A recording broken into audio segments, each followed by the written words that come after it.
Greetings, world. This is Vazasha, and you're tuned in to the Lamar All right. All right. Welcome back to another episode of the Lamar Show, where we love art, music, and real rap. Real rap meaning real conversation. If you like the same, click the like, comment, subscribe, and/or share. You could do one, you could do all. Either way, it's never hated and always appreciated. Today, I got my co-host again, K Rock. K Rock the Ellis. What up, man? How you feeling? Chilling, man. Another day. Blessed. All right. Yeah. No, that's good, man. That's good. That's good. Amen. Amen. Yeah. And today we got another special guest. Uh, this person is very talented, singer songwriter. What an intro. Coming, she's hailing from Jamaica to London to New York. She has, she has a lot of videos on YouTube. Oh my gosh, those. I'm talking about those. Those were my young days. No, but she's definitely an incredible singer songwriter on the come up, and she's here finally. We finally made it happen. The one and only Vazasha Peters. Thank you. How you feeling? I'm feeling blessed as well. It's the best way to put it.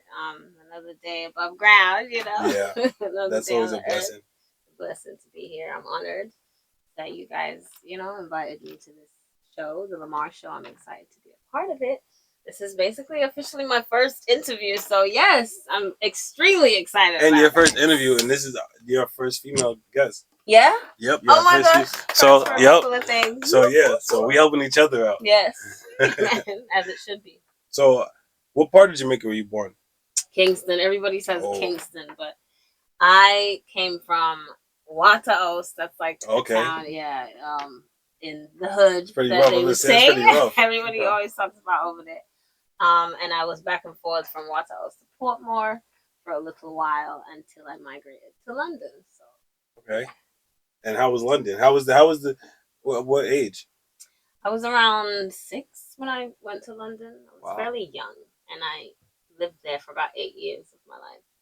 And so that's kind of where I grew up in a sense. Mm-hmm. Like, yeah, I had some biopsy in Jamaica and so forth, but those were my younger, tender age. I do remember my life in Jamaica, and it definitely molded my personality tremendously. My father he was a Rasta man. He was very strict. So, growing up with him, I had a brother that I lived with in Jamaica as well. How many siblings? In total, I have, let's see, hey, five. I'm the sixth, but yeah. Okay. So split up between my mom and dad. For my mom, I got a brother in Jamaica, 2 that were born in America, and a sister. And for my dad, I just have one other sibling in London. Her name is sister as well.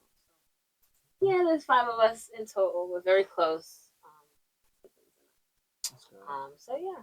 Would you go back to London and live there?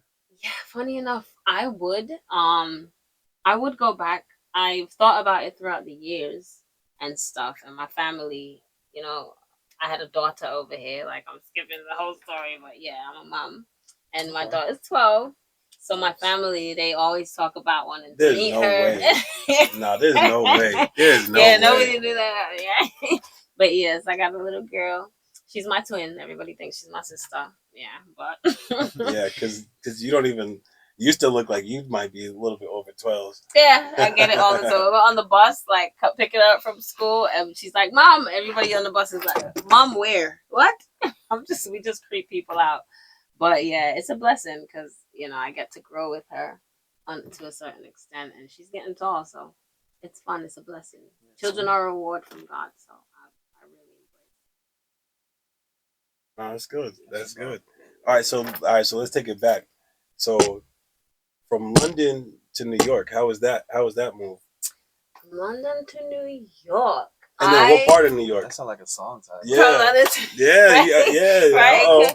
What part of it? Well, I came from Brixton in London, which is back then it was known as like the hood area, typically amongst all the others. And I moved from there, and when I came to America, I went to Brooklyn. So it was from Brixton to Brooklyn, all these hood areas and so forth. So coming from London to America was a dream. I was traveling alone, and my mom actually lived in America.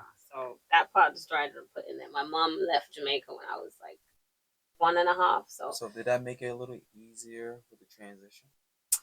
It was more difficult actually because I met her when I was a teenager. When I was 14, coming here for the first time, I met my mom. So it was like this big change in my life, like this big, like new chapter. That sounds like a lot. It was a big change, but I learned to embrace it. And I remember on the plane coming here, I was so young, 14, and I never met my mom before. So I'm just like, yeah, I was gonna say. And because I was traveling alone, the flight attendant lady, she kept mixing up my name and calling me Anastasia. It was so annoying. I'm like, my name is Vazasha. But she's like, Anastasia, since you're traveling alone, we're going to move you to first class. I was like, what? So my first time coming to America, yes, I traveled in first class, living large, just chilling. My seat was like almost gone. I had a TV.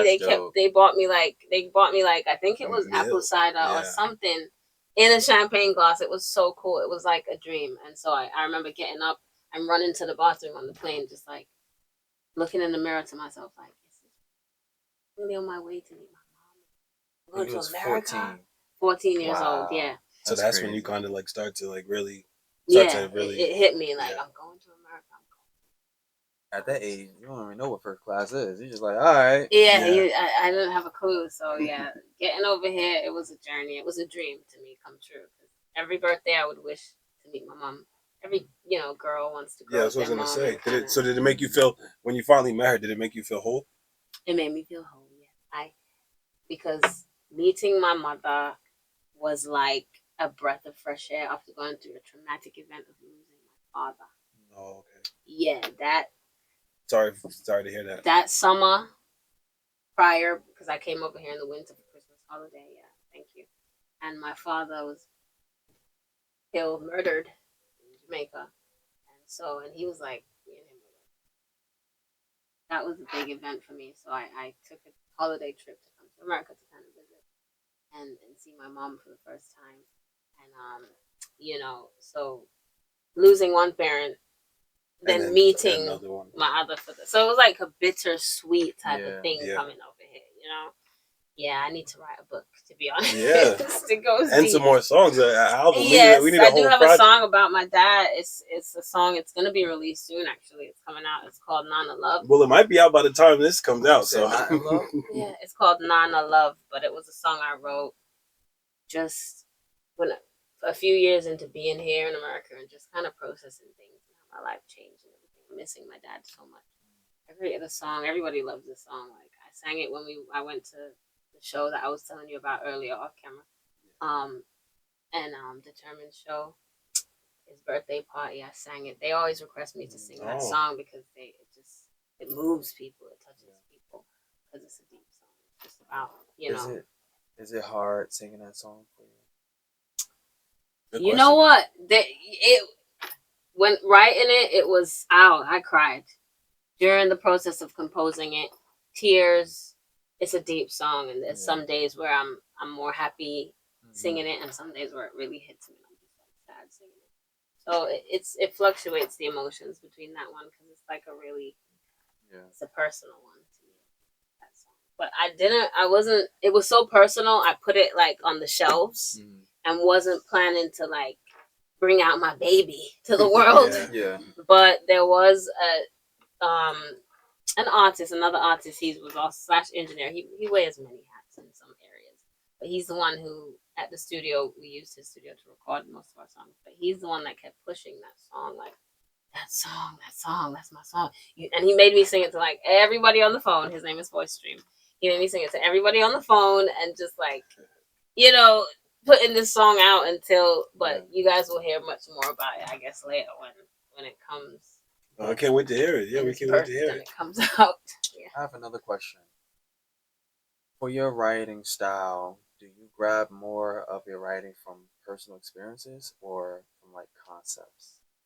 Like, for example, your song with your father, you kept on the shelf because it was so close to your heart. It was so personal. So would you rather more personal songs or more like just concept songs where everyone could kind of like relate to it. Yeah. But at the same time, sorry to cut you off, people can also relate heavily to your personal songs as well. So it's kind of like both worlds. Exactly.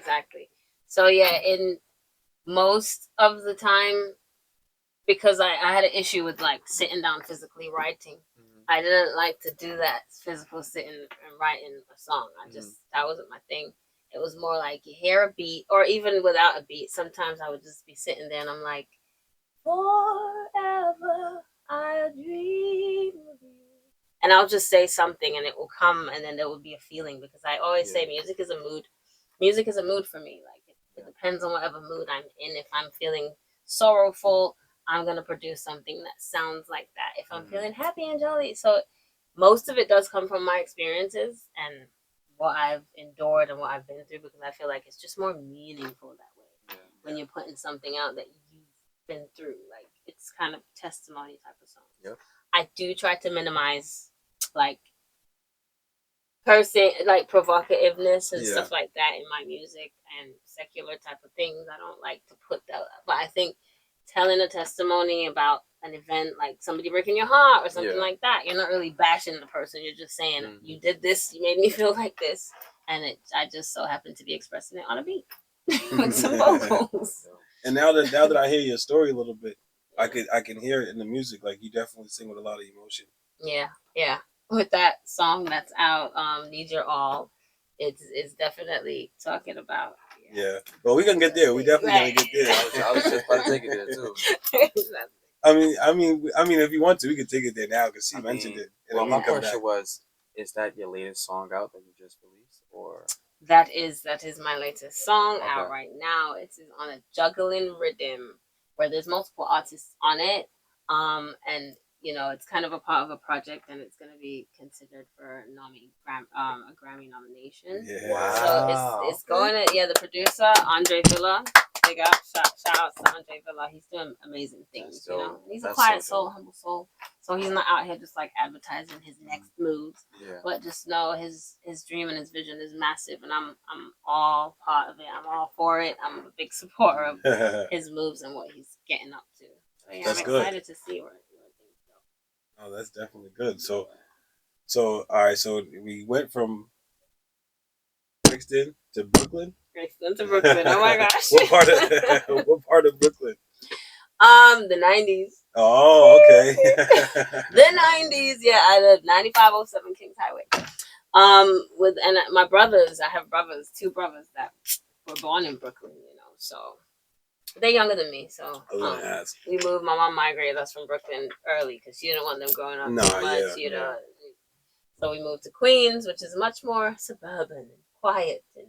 Oh, don't say that. Don't it say is. No, I know. Well, my part. Yeah. The part where I live is so quiet. Queens is before you got here. Queens, they went through a battle. You know KRS-One? All right. Well, he made a song about Queens that had Queens like everyone was making fun of Queens, and that's what they would call it. They would call it Quiet Queens and things like that. So Nas was the person who resurrected that, and then Queens, so calling Queens quiet and like don't do that. We fought for this. I get it, but there's people that. No, I got you. I'm just putting you. I'm putting you on. Yeah, and I appreciate that. I understand though. So, but that is good though. But there are definitely. I mean, everywhere has its nice parts though. Definitely nice parts of Queens. Queens is beautiful. Like the nice part. I mean, all parts are beautiful. And there's some bad parts. Yeah, but the nice parts are really beautiful. Like, and they right next to.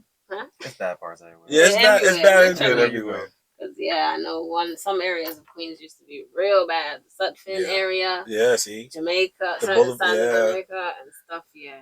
So, and you coming from all of these rough places, because those are all rough places. Yes. How do you manage to keep such a? I mean, I don't even know the right word to use for it because I don't, but like a humble soul, I guess that would be the perfect word. Jesus Christ of Nazareth. Yeah, that's all I could say, because if it was up to me, I never used to be as humble in situations, but God has molded me throughout my years and humbled me on so many different levels. And, you learn, you grow up and you learn to adapt. My father was very strict, by the way. He was a strict soldier. So I'm glad that I grew up with him a certain portion of my life because that gave me the sense of militance.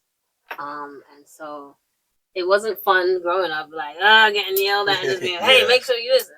He was a man of order, and now that he's gone, I've grown up. I've really learned how to appreciate like what he stood for in my life, and I see what God did there. Like he allowed me to grow with my dad, separate from my mom for a certain amount of years, so I could gain that. And then that's a good balance. Like, he's a big author, so I can't even question it, or I just go with it and I embrace it, and I try to learn as I'm going.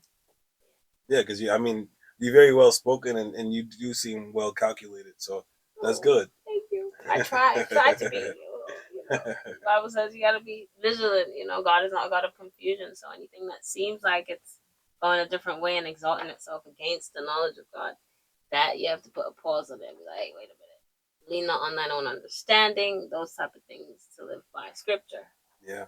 Those are what keeps us grounded and really focused and rooted into the path and destiny that we're supposed to be having. That God has ordained, not our own, because we mess up when we try to do things by ourselves all the time. I've learned that through life as well. To just pause and to just give it to God. Take the wheel. Take it. Take the wheel, Father God. So then I will be done. Yeah.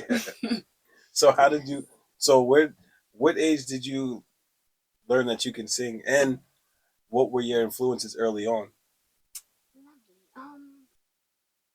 I think maybe people recognize I could sing before I recognize myself, because it was more of a, when I hear stories about me when I'm young, it blows my mind. I really wish I could meet this little girl, that everybody talks about. But I've been told that, I was just the light of the room, the light of the neighborhood, and just gifted. And I guess I learned that I could actually sing when I used to sing to my mom on the phone, because remember, she left when I was she migrated to America. So you still had contact with her from when I was in Jamaica as a little girl growing up. She and so I used to sing this song from L.A.M.A.R.R to her on the phone all the time, because she'd want to hear my voice, and it was, how do I, how do I get through a night without you? So I would sing that, and because it was like me singing to her, like, what kind of life would that be? And it was just like, and she would cry all the time on the phone, and that would be my routine. So I think singing that over and over again gave me a lot of practice too in the rain. And I also, growing up, they used to really love playing soul songs, like them R&B soul hits on the weekends when they're cleaning up and doing all this in the Caribbean home. So I would hear a lot of Celine Dion. She was Celine Dion in the Caribbean home. Ooh, Celine, if it's not gospel music, it's like Celine Dion and all these. So growing up, I just loved the tone and the sounds of different vibratos and melodies and stuff. And so I became infatuated with this. And then I started just mimicking every vocal, every line, every note. And I got really good at it, I guess. And I could sing and hit everything she was hitting. Celine Dion, whichever artist, I would just sing and do exactly. Who else besides Celine?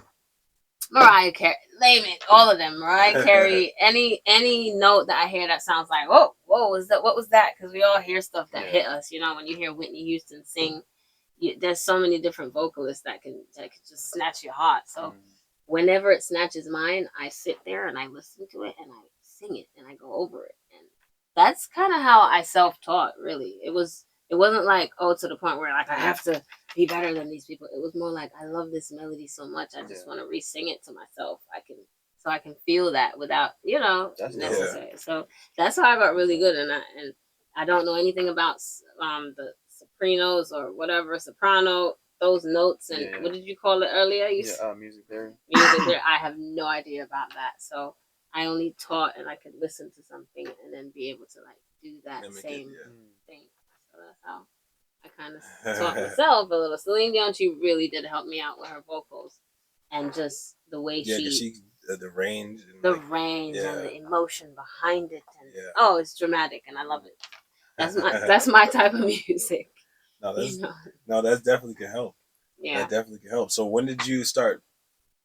All right. Well, before we get into that, Yeah. we will. Unless you started recording in like high school and stuff, because you're 14 now. So now yeah. you in high school here in New York. Well, in London, I started recording with my uncle called Ian.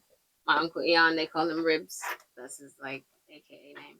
And so he had a record label called 144 Records. 144. I know I've got my British. No, go yeah. So yeah, the number 144, and it stood for something like something to do with like the youth or something like that within the alphabet. Like 4 was like A B C D E, something like that. Anyway, so he had a record label, but before I came and migrated to here, I was working with my uncle, and he kind of was the one to start bringing me to the studio. Before being in Jamaica with my dad, like my dad used to love music. He was a music guy. I'm skipping so much, but he used to bring me to the studio. Oh yeah, he used to make songs. He used to create songs for me. I would run around to my friends and tell them, "This is my new song. My dad made a new song about me," and I would just like go singing to them. But my dad was a musical. My grandfather in London, Freddie Notes. He's a big musician. Like he has fans from all over the place. They come and watch him perform live. He travels the world and performs his music. He redid one of a song called Montego Bay, and that was huge under his name, Freddie Notes and the Rudies. I know the Rudies, yeah, legendary. Yeah, my grandfather. So you kind of that's his band. You got a music background. So I might know your grandfather. Yeah, you probably do. Yeah, Mr. Easy. I'll do my homework after this. My uncle Gary, he's a DJ in London as well. So I have music. My aunt Claudette. It sounds like the whole family. Yeah. So yeah, but in Jamaica, my daddy was the one that got me into the music and stuff. And I remember one time I was in London in school, and they asked, "Who's the musician in your family?" And I was like, "My dad." And my grandfather got so mad because he's like, "I'm the musician in the family." Low-key he was, because my dad wasn't doing half of the stage shows and performances. My granddad was doing. So he was just like, "How do you tell them about your dad?" And I'm like, I forgot all about you. Because my father was the first person that, kind of introduced that the art side of music and just the love of music. He loved all sorts of music. He used to sing, DJ, all of that stuff. So that's where me and him, we used to like reenact movies. My father was very theatrical. A lot of people wouldn't know that about him because in the streets he was like, militant and I guess feared. But to me, he was just like the best dad ever. He made me feel very comfortable and he used to show me off to everyone. Come sing this, and I would just and start pelting. So that gave me my boost. Like on the spot? Yeah, on the spot. My brother too, he took on that from my dad and was like, come, and just used to show me off. Sing and look what she could do, and it just became that thing where I just, You ever perform live? Yeah, in Jamaica when I was little. Again, I went to Balma G primary school, and Beanie Man had come to our school, and he was doing a performance that day, and everybody started to request me because they knew my voice, and so here they are, the crowd just grabs me and puts me on stage next to Beanie Man, and he's like, and so I start going off, and everybody goes, the whole place goes crazy, and he was shocked out of his mind. Yeah, I'll never forget that day. So yeah, I was performing from then. My uncle used to take me to stage shows where people would just like give foreign currency money. Just I would be on his neck and have the mic, and the whole show stops, and they just hear this tiny little voice. How old? Probably about 4 or 5, 6, those type of ages before I left Jamaica. So I had to be around 4 or 5. Yeah, those ages, very small but big voice. And you remember that? Yes. 5. My aunts, they tell me, they tell me stories too. Sometimes I don't have all the memories, but I would have a cousin that's older than me, and she's like, there was a night when there was like a couple of different talent shows going on, and you ran over to the dancing thing, and you ate that. You ran over to this, and you took that, and I was just like, what? Like little old me. But yeah, a lot of memories. I enjoy hearing them from like my family because it really does jog my head, my brain, my thoughts, make me go back and be like, even if I can't vividly imagine them again, it's still good to know that it was lived and it was recorded and somebody remembers it and can retell it. No, that's good. Yeah. So, all right. So now you're in high school because we all over the place. Yeah. So now you're in high school. So what's this journey like? And is it tough for you to, I guess, convert from, fully convert from London to America, which is, is the same, is different but the same. Yeah, it was because I went to high school in London. You start high school in 7th grade. They would call it year 7. Okay. Year 7 is the first year of high school over there in London, and so I went to high school over there for like 1 year and left and came over here and had to go to high school here, and it was a big change because from England, I was going to an all-girls school. We wore uniform. We were put together, prestige. Everything was like, when your headmaster used to come down the hallway, you would have to have everything intact. Your ribbons, this, that, your stocking, everything has to be, Yeah. you can't have big hoop earrings, and you got to take those out and make sure you're fixed up. So when I came to America and witnessed the system, the school system, So I you went was straight to public school? yes, Wow. it was mad, and it was That's in Brooklyn. crazy. So just imagine. Yeah. The first thing that just frightened me out my wits was, why do I have to remove my shoes and belt? Oh yeah.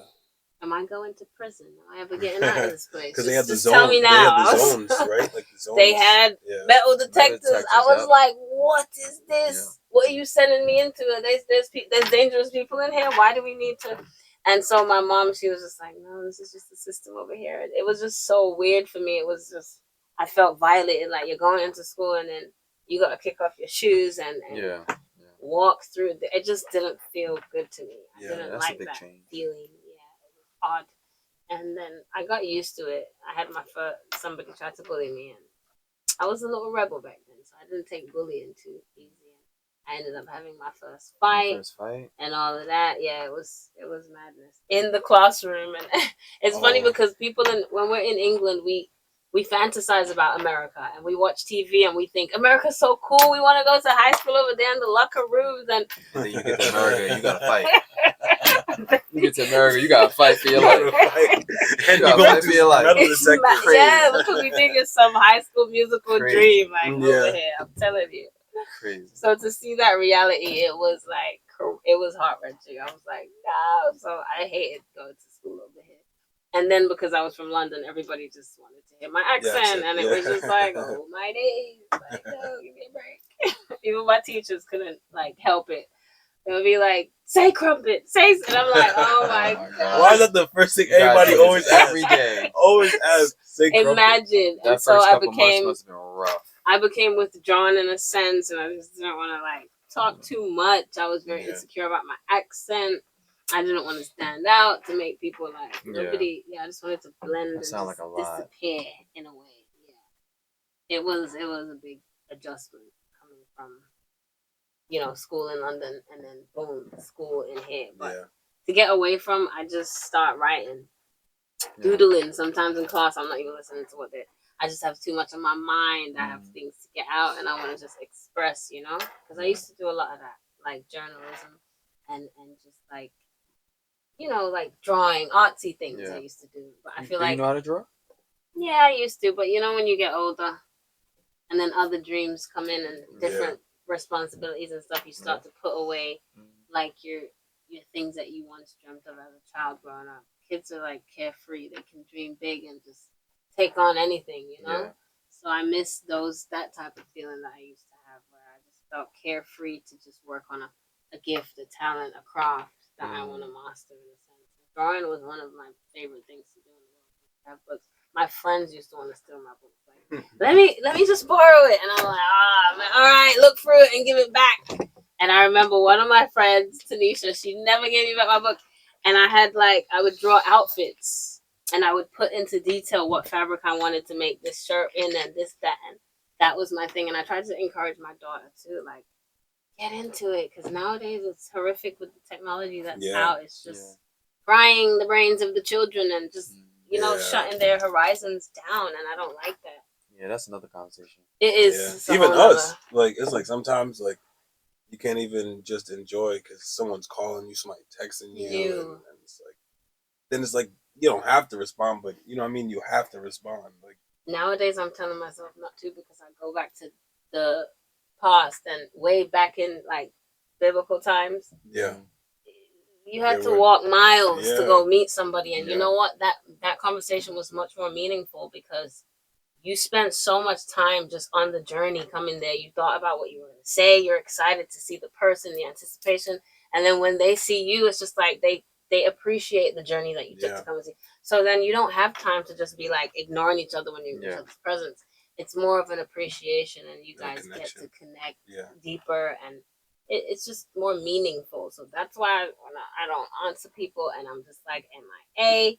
There is a reason. Just pretend that we're just miles away, and you need to take foot to get to me. You know, that's why we need that space. Everything is so instant now. You know, it's like, I know we're going into another conversation, but I get what you're saying. Like it's just so instant. I can text you right now and get a response within 2 seconds. But then it's like we become reliant on each other. Yeah, it's just like, oh, why did he not take the right back? You know, like locations. That's why I've been leaving my phone home a lot of times now because like I don't need it. Yeah, not a lot of people be walking can do that. doing this. Exactly. I just leave it home. I think that's more people need to practice doing that. Putting certain time down, setting time aside to just breathe and live here. You know, that's why I don't post a lot, and I don't I'm not into the like I don't want to be there all the time and just be constantly robotic, and I just want to live here. I want whoever was here and experienced this here, it was supposed to be here. You know? So how does that pressure of being an artist, how does that weigh down on you as far as being an artist and knowing you have to be in a public eye, but you yourself, you don't want to be in a public eye so much. So how do you balance that? How do you fight that? I'm still to be honest, I'm still like in the ring with this because it's all to do with the people and their minds. Like, where's your mind at? Are you somebody that constantly needs to be seen and heard in order to make an impact? Like I just want to connect. I want people to understand me. Like, if you don't see me, it doesn't mean I hate you. It doesn't mean I don't care. It doesn't mean I'm somewhere being unproductive.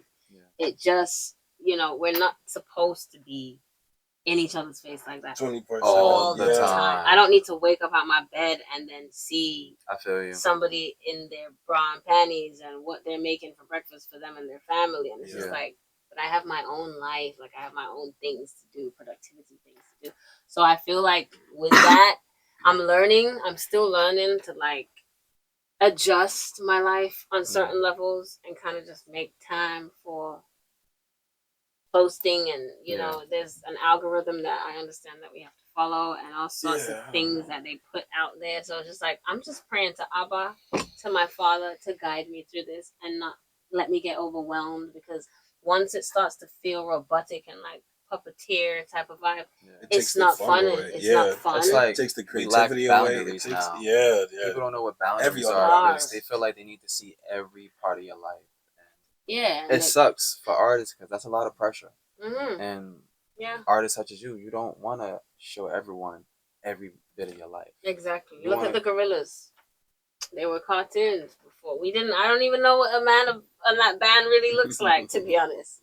But there was a reason why they did stuff like that, They it just wasn't a thing for them to want to be seen out there and everybody just following their identity. It's a different time. But the only positive though about that though, because sometimes there is, because sometimes they used to manipulate a lot. Like how she's saying, like people, because we hear that a lot. Like if you got people from other countries and stuff like that, family, friends, you hear what they anticipate when they come to America because what they see on TV, and it causes these false narratives. Even with Africa, when we were younger, I don't know about in London, but when we were younger, they made Africa just look like this place where it's just like super bad, struggling. And it's like super struggling. And they don't show how beautiful, like the beautiful cities. Their cities more upgraded than over here. So true. I discovered that the other day. It was embarrassing to when you saw the video of them saying, "Oh, you make it seem like Africa's this is Africa," and then they show. Yes, I had an idea that there was some beautiful parts, but you don't really believe it until you see it, because we heard so much terrible things. I've seen so many Feed the Children commercials. I'm like, it's like they put that in my head. It's stuck, and it's always from Africa. It's always from Africa. Always Yeah, forever. and that's what causes like a friction too between like, oh, these people are better than those people or whatever, because people just, I don't know, it's just false narratives. So that's the only good thing I like about it sometimes. Or like even with certain things going on, like on the news, they might say like, "Oh my God, it's crazy over here," and then somebody just like, "What? Like, Yeah, it's normal over here? What are you talking about?" There is a beautiful side to the evolution, should I say, of technology and what it's become today. And I think it is God that did it, because there's a bigger way for the word of God to be spread. Like there's people that weren't able to be at a church or somewhere, now they can see on their phone and still get the word. And because the word of God is very powerful, everything will pass away except that. Everything, heaven and earth, shall pass away, but the word of God will never fail. It will never fade. It will never go. So that's the thing that we must cling on to. And I think the enemy comes to like pervert anything God has created. So he's gonna use social media for bad. God made it for good, but the enemy tries to take it for evil. That's why you have so much terrible things out there. You got people that want to start making OnlyFans pages, whatever that means. And this is all to do with technology and what they do. The negative side of OnlyFans. The dark side, you got hackers just tapping into your stuff. You might have a camera set up and some stranger is on it and can see in your house and is talking.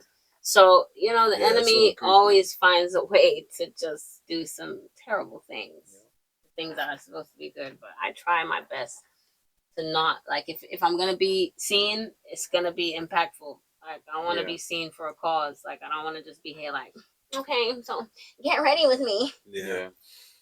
Get ready with me. Why? Like, why do I need someone to get ready with me? I don't need that much attention on myself, We're really supposed to be glorifying God.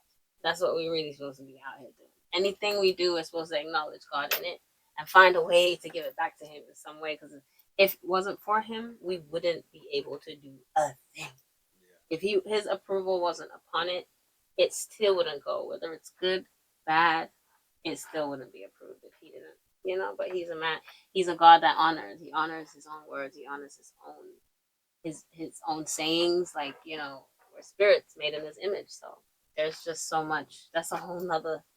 That's a whole nother conversation. It goes deep. I do try to put Him first before things. So if I feel like I'm in front of a camera and I'm out here kind of pleasing the world, I don't. I refrain. I try not to go there with that. Like, it has to touch a soul while I'm doing it. Somebody who's got to be moved by this thing. It is a good way of escape for some people. Like, when you feel like you haven't got family members or friends or anybody that understands you, and you just want to go to your group that you've found trust in, somebody that's clicked play on your video and found a connection with you some way virtual, because we're all spirits, we connect. That's why I say it's important when we put out music. You have the dark side of music, where people pray dark prayers over their songs, like, oh, let this get and it really be going through, because there is dark forces out here. There's spiritual wickedness in high places. So I try to stay the other side. Eventually, I want to make music, kingdom music, because there's so much dope gospel songs out here. Giving it to God is so amazing, and I love to see it. And I'm gonna be a part of that one day. Like, I don't want to just be talking about, oh, I love you, and no, I want to talk about, even if I say, oh, I love you, because God made me. Put Him in it. He can still fit in it. He can fit in everything. Yeah. I like that. Yeah, and you're very well spoken and very spiritual. Where did that did you was literature like one of your favorite subjects, or? It actually was. Or People tell. Did you experience something that made you like what did it? That made you like words. I don't know. I've always been like, I don't know, the creative one. Like, I grew up around my youngest cousins and stuff in London. I would always be the one to create a chart of, this is what we're gonna do Monday. This is the game we're gonna play Tuesday. And I would play schools a lot. That was my thing, because remember, we didn't have like social media and YouTube, you actually had to be creative. Use your brain, use your mind. My Jamaican's coming out now. You have to use your mind and actually do something with it. God does download thoughts into our heads. The enemy tries to snatch them sometimes. That You know, even when we sleep and we dream, like those are things, those are moments where God is like, you know, connecting with us. Dream is a spiritual, like, message from God. But I used to really be in tune with my creativity. Like my mind used to be a big place, like where I could really find things to do. Yeah. And so, yeah, like coming up with ideas was natural for me. I did love literature in school, and I loved words, and I felt like when I express myself, I want somebody to be able to completely understand me because I grew up seeing so much misunderstanding amongst people, and just a person could literally lose their life over a misunderstanding. Mm-hmm. So, you know, I would get frustrated when I feel like people just try to manipulate a thing and don't. So if you know how to explain yourself to the T, they can't catch you out and say, oh, this, that, and you said this. So I think and people used to tell me, you need to be a lawyer. I'm just somebody that's like against injustice in a way. I would always be someone that would try to speak up for what I see is wrong, you know, and I'm not perfect. So when I get something wrong, I would analyze myself, and if somebody said something bad about me, I would like again analyze my character, like and align, like be honest with myself and be like, well, is what they said something that I deem to be true? Could it be a possibility? And if it is, I work on that thing because I don't want, you know, to go over Not a the lot of people same. know how to do that either. Yeah. It wasn't easy. Journey. Yeah. Self-check yourself, you know? Yeah, self-checking is very important. And so I think that's what helped me with like learning how to speak. I don't know. People always tell me that, like, you know how to do it. I think it just came from me wanting whoever I'm like speaking to just understand me to a full, so they can't. Because I hate being hurt by people, and then I never like to be faulted. So I make sure that my end is clear. You know, they call it dotting your I's, crossing your T's. Mm-hmm.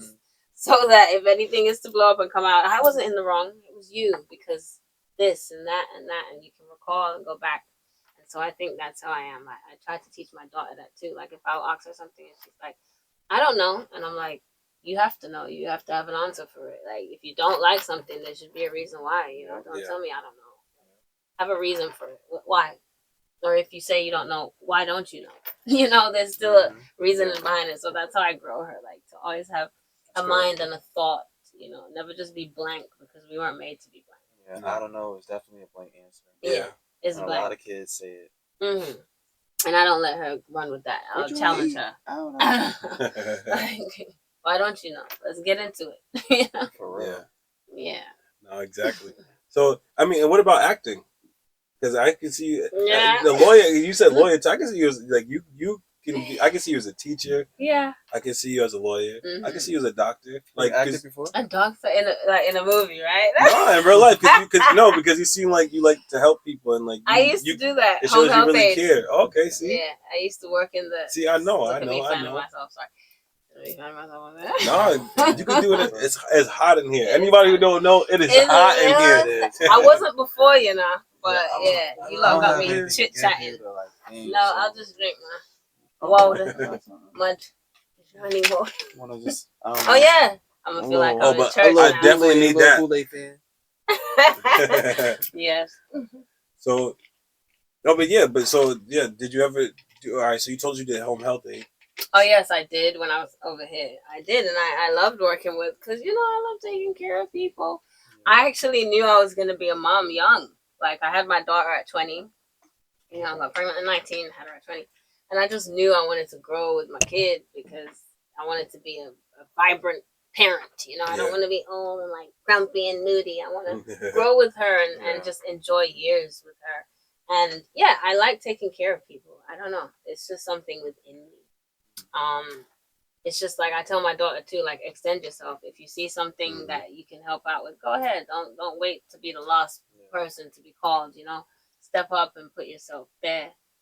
If you know you're capable of doing so. And that's just the heart that I've always had. I think my parents are loving. My dad was loving. My mom, excuse me, she's a giver. Like she just gives. And so I'm more of a nurturing type. Like, I just want people to be okay. And I know that we're not always okay all the time. And oh yeah, I'm good. I'm more like the deep rooted one. Like I could sit with a person for hours and just be in their presence because they just need somebody to be there without having any agenda behind it. Like, oh, I'm bored, or oh my gosh, no, I'm here because we're humans, we're spirits, right? Helping one another out. We serve God by serving each other. So that's where I know I need to serve more. I definitely need to serve more in different areas where, like a selfless serve, like just doing something that doesn't give you anything in return. It's not attached to That's a real giving. Just helping out, going to the what do you call it? Like a real charity. Yes, like going to the elderly home Yeah. and just entertaining them for the day, playing a game with them, and just because they have been living on this earth for a long time, they're still humans and they still want to enjoy, and they enjoy the youth because it's the opposite to them and it reminds them of where they're coming from. So you don't find a lot of youth that would want to give up their day to go and sit with the elder and just. I would be that type, like young. I got into the church when I was 14, very young, and I bought some of my older cousins. By choice? Or was God, it like it was God. My family didn't want it. They were just like, "What are you doing? You're going to church?" And they didn't understand it. That journey of mine. My mom and stuff at home, she didn't really understand at the time. She thought I was just following and just doing whatever. Yeah. Not knowing that God was actually using me to lead the group like this. My older cousins and everyone around. So I just knew my life was meant to be different. God just made me. I'm learning to embrace that still. There's big jobs for me to do that have nothing to do with like, music career and this, that I need to do. We all have a work to do. Yeah. And so we just have to find that. We have to ask God for the boldness and the strength to endure this work that we have. If we leave it up to our flesh, we'll never get the job done. The flesh is designed to bring us straight to hell. Literally. The flesh is like, nah, we're not doing this today. And the spirit, which we are, we're made in his image, God's image, and God is a spirit, the Bible says so. The spirit will forever fight against the flesh against the spirit. So it's about, really, it's not even, the balance it's not even to be finding a balance, because the minute you try to balance out a flesh and spirit war, the flesh will take over. So it's literally leaning not on your own understanding, but leaning towards God, allowing him to be the potter, you the clay, and just allowing him to mold you in a sense. It's kind of stripping yourself before your father, like, I need you. I cannot do this on my own. And I know that you have things for me to do. Show me, teach me, equip me, so I can get on this journey. So yeah, that's kind of where my mind is. And a lot of people are, I'm not going to be able to work with tons of people because I've had a lot of offers coming up being here in America. You declined a lot of them? Oh, a lot, a lot. How does those processes go as far as like an artist hitting you up and like? Yeah, I was working with a producer named CT. It was tons of years back. It was like my daughter was like 2 years old actually. 12 now. So, and he passed away of cancer, sadly. And the short amount of space of time that I was before I was working with him, I was with another engineer guy named Jafaya. I don't even want to name names, but but he was signed up, and I was working with him for a while, but the sound quality was horrible, and we were just starting up, and it just wasn't going the way it needed to for my level of like gift that I had, and what I wanted to do. So CT saw me at a studio session with his artist, and I was Jafaya's artist in a sense. So he's like, let our artists do a collab. So I did a collab with the rapper, and his producer CT saw me, and he's just like, your voice is amazing. I don't even want to sign you or anything. I just want you to allow me to work with you for like 6 to 8 months. Let me do all the works I need to do for you so you can get where you need to get, girl. You don't need to be in this type of situation. And I'm like, I don't know, but I'm working with Jafar right now. But really, I wasn't getting anywhere I needed to get at the time. Yeah. That was a big moment for me because I'm like, I don't want to feel like I'm betraying. Exactly. Him over here, but there's opportunities that could be presented over here that if I turn, it doesn't seem, because I always go with like what my heart is telling me, what God downloads into my spirit. Like, these people aren't good, these people are good, don't go there, don't. But with CT, it seemed like this guy's, he's interested in your gift, and he's not so much trying to like use you. Yeah. And see, because a lot of people would see dollar signs on me when I get into this. They hear my voice and they're just like, how can I? Yeah, and it gets real scary, and I have to, analyze everyone and watch what I'm doing, because sometimes it's just me, and I'm tiny. I'm 5'2", and so it's like this little girl. That's why I have to be this character, because well, I wouldn't call it a character because it sounds like somebody just wrote me up into existence. But we know what you mean. That's why my personality has been molded into these places in this way, because I've had to be firm and militant in a way to when I'm entering situations and conversations and around certain people.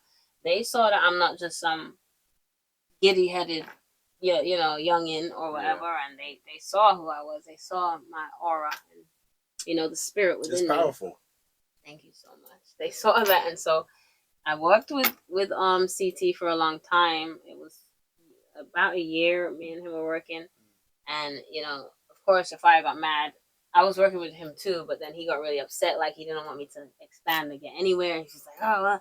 Instead of him embracing and saying, yeah, work with him and do a music video, because that we were set to do a music video after I recorded the song with his artist, but the fire got upset and he was discouraging me against that. And I'm like, but we all was there together. Why? So in my mind, my spirit was kind of easing off of him because he wasn't putting my best interests, at the front. Yeah. And so I was like, okay, well, I'm gonna go over here and work and see where it goes there. If CT didn't, even Shy Money, you guys know about Shy Money. Yeah. He put like G together and all of that stuff. He heard my song called Da Da Da Da. It was leaked. That's on YouTube. Yeah, somebody leaked that. It's actually my baby father and his brother. I found out the other day because I traced like who put this song on YouTube. So I traced it back, and it was this engineer named K. and he put it out. He was like, "But they told me to." I was like, "Oh man, I hate this song now because of you guys. Like, you didn't even let it get finished mixing and mastering before y'all just threw it out there on YouTube without my permission." But they did what they did. I'm glad it was people that I could reach out to be like, "Take that down." Yeah. Rather than some stranger out there that's just got But that song CT loved. He played it for Shy Money, and we were to get a sign. He was gonna give us a deal, so that a distribution deal, I guess. They were talking about business, and we were to get a certain amount of money to work on our project, and then whatever profit we made, we would give it back to Shy Money, and so. But like an advance. Yeah. Mm-hmm. So I was a part of a whole entourage group. We were singing. There was rappers in it. I was like the only female, artist girl, and CT. He wanted to push me to the front because they were been working for a while, but since I joined the group, that's when we started making a little noise and people started wanting to know more about us. And hence Shy Money, he jumped out of his seat, they said, the day that they played the Da Da Da Da song to him.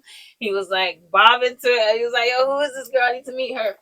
And so sadly CT got sick after, because he was sick before and it all went away and we were working together, and then all of a sudden I noticed he started to feel a little sick when we were at studio sessions. He would be like, oh, my stomach ain't feeling right, I gotta go get some tea.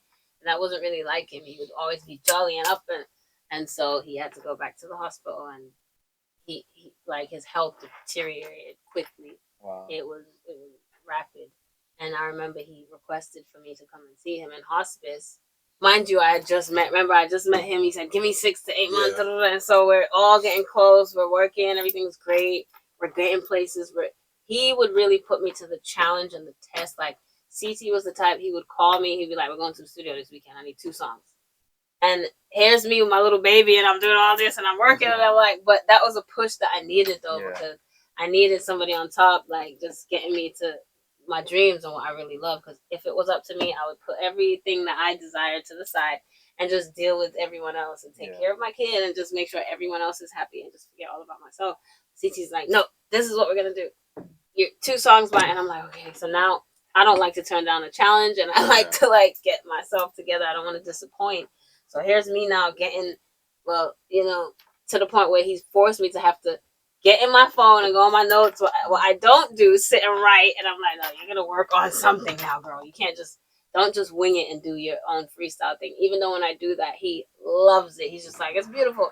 He was like my number one fan, CT, because I couldn't do anything wrong around. He just loved everything I came up with, and I'm just like, oh, come on, I don't want to. And he'd be like, no, this is it. He's the type that I could sit and listen to, like Genie in a Bottle by Christina Aguilera when we're on our way back from the stew. We had good times, CT and I. And when I went to see him in hospice, that time it was really sad because the same rapper Elo, now I'm mentioning his name, Elo, shout out to Elo, he asked, he was like, CT wants to see you, man, and blah, blah, blah. And I'm like, a little scared. Yeah, like, you don't want to see him. Yeah, you he's used to sick, see him in and a he's certain like, way. nah, he really wants, and I'm like, but I have to go because again, it's not about me. Like he's on his deathbed, literally, and he's requested to see me, and so I go in there, and he's like, when I first met CT, he was like big and raw. When I see him in the hospital, completely different. He was just so it wasn't a good sight, but. And I approached him. I'm like, hi, and I'm saying hello, and he's just like, the song. He's still talking about like the studio and what we need to do and what we're going. And it just hit me. I was just like, wow. In that moment, I just had this realization, like, there's certain people that are really they're in it for this, like they're in this music thing. They're in this journey. Like no matter what's going on, yeah, they're in it. It's a big passion for certain of them, and I'm like, wow, it goes real deep for CT, you know. He's there telling me about what we need to do and email the song to this person. And, you know, when I get out, we going to get him back on the show. And I'm just like, what song was he talking about? This was around the same Da Da Da Da song. Mm-hmm. There was another song I had called Focus at the time. Mm-hmm. There was a few songs we were putting together for like an EP to put out at the time. A lot of them didn't finish. Did you ever? Oh, you answered. You didn't finish. A lot of them didn't finish being like put together and stuff. Because of that, him passing away, he was the reason. Have the songs though? Yeah, I have them. I have most of them. I have most of the songs. I have a lot of songs on my phone that I have so much freestyles that because I'm not a poster like that. I need to start those things.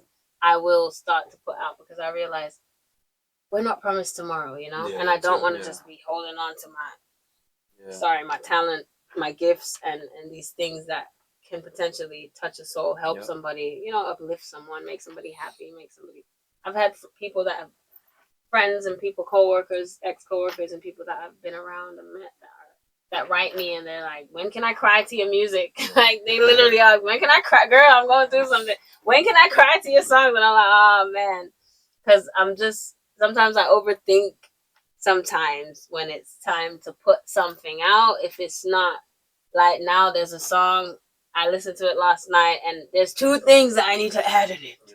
And every time I'm hearing it and I don't hear those two things. Yeah, every artist. You know what I'm saying? I don't hear them two things. I'm just like, I know, it's not ready. You like the horrid song. Yes. That's every artist. It's so bad. It's so bad. It sucks. And I have this thing called the Sea of Hits where you got a song in your head and it's the song that will take you out of the hood. It will take you to the... And then you forget it. Like and it's just like, you just had this brilliant idea, bro.